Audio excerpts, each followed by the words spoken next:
However, in a rare but telling moment, they decided that gas prices, that's where they draw the line.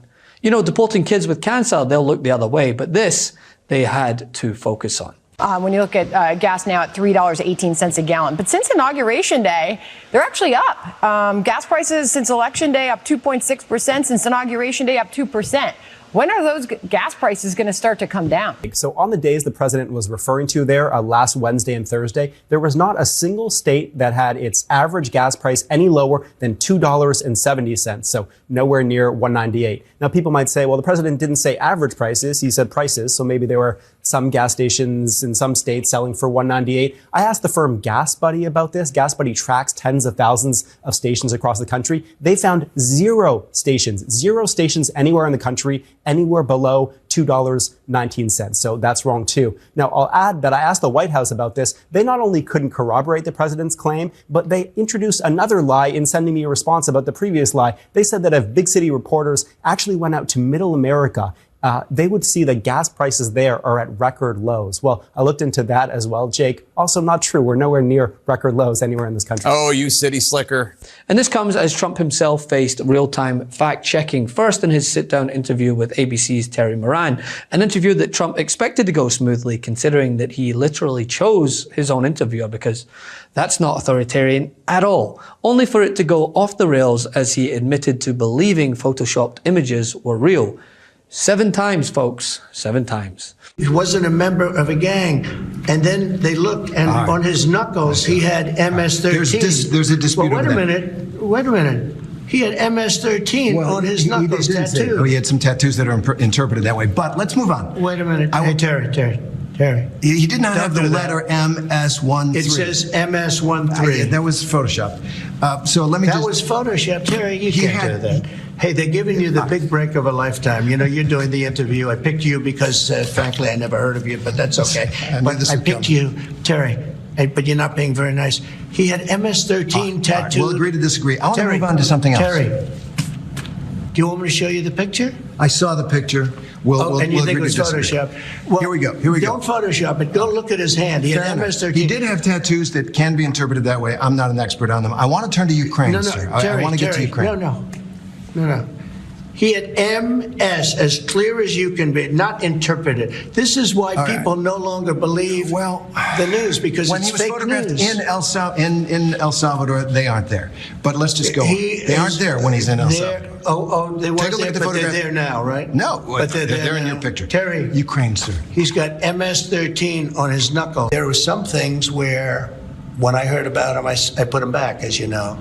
There are things that I'm considering right now putting back, but overall we've saved hundreds of billions of dollars. Well, the original promise was $2 trillion, went to $1 trillion, now to $150 billion, and heading south. You don't know what it's going to be, because we have things that are at a very high level that are being looked at right now. We also found tremendous waste, fraud, and abuse, as you know.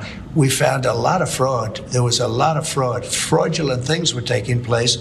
And we ended that, and those people are going to be suffering because of it. A legal note, fraud is a crime. There have been no referrals to the Justice Department on any of these. Well, you don't know that, do you? How do you know that?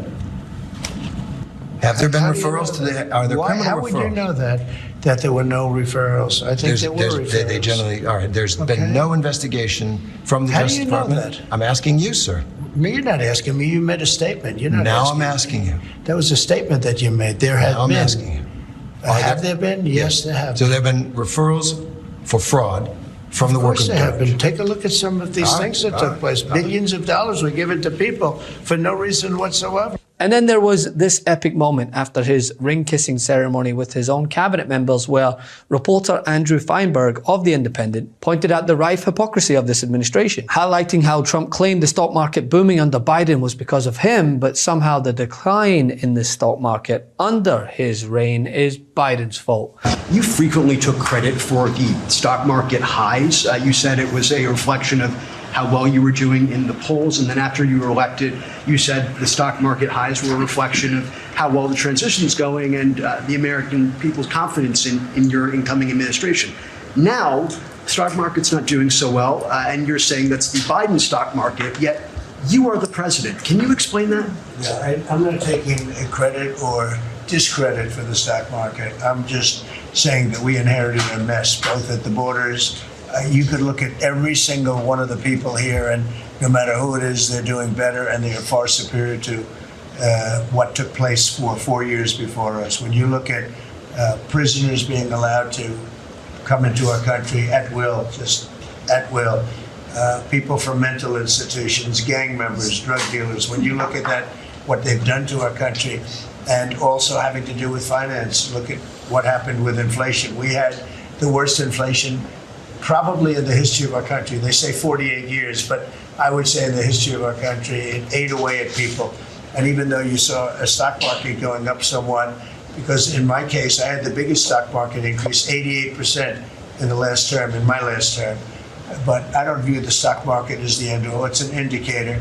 But what the stock market really tells you, and when you look at the stock market in this case, is it says how bad a situation we inherit. Like, just honestly, look at these two posts, right?